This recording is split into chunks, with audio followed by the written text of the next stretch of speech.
তোমাকে ভালোবাসবার আর কোনো কারণ দেখি না,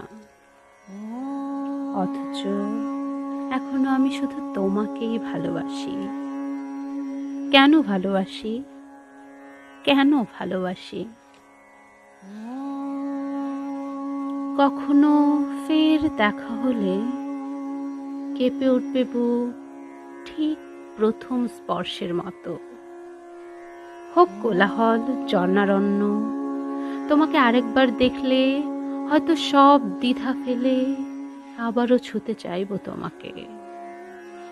তোমার চিবুক বেয়ে নেমে আসা গোধূলির ধূসর ছুঁয়ে আর একবার রাত্রি নামবে আমার চোখে।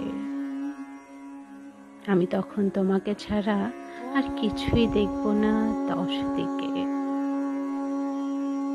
তোমাকে মনে রাখবার আর কোনো কারণ দেখি না।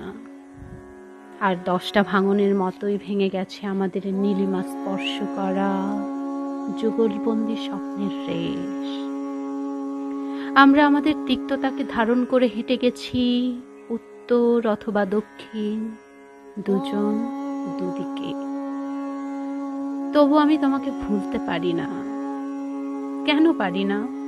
কেন পারি না? যদি কখনো উত্তর দক্ষিণ হয়ে আসা পথ মিলে যায় কোথাও, যদি তা তৃতীয় বিশ্বযুদ্ধের ধ্বংসস্তূপ হয়, সেই নিখিল নরকে দাঁড়িয়েও নিজেদের ভগ্ন অস্তিত্ব নিয়ে আমি আর একবার তোমাকে ছুঁব। উষ্ণ আলিঙ্গনে মুছে ফেলবো আমাদের মাঝখানে জড়ো হওয়া এক জন্মের শীতলতা।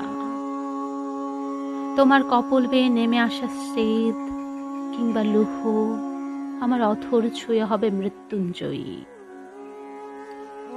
হয়তো এমন কিছুই হবে না, আর কখনো হবে না চোখের আরাম, আর কখনো হবে না তোমাকে ছোঁয়া। হয়তো এসব অবশ অনুভূতিকে লালন করেই আমার যাবে সব কটা নিঃশ্বাস। হয়তো তোমারও হবে না ধারণ করা মৃত্যুঞ্জয়ীর বেশ। গোলাপ নয়, প্লেকার্ড নয়, নয় চাবুক কিংবা স্টেন গান। এই জঞ্জালাদির শহরে তুমি হয়তো বয়ে বেড়াবে ধুমায়িত মোটা সেদ্ধ চাল ভর্তি টিফিন ক্যারিয়ার। আমিও হয়তো মহাত্মা হব না। কাঠফাটা রোদ্রে হয়তো ফুটপাতে দাঁড়িয়ে খুব পিপাসায় চিৎকার করে উঠব, ক্ষমা নেই, তোর ক্ষমা নেই।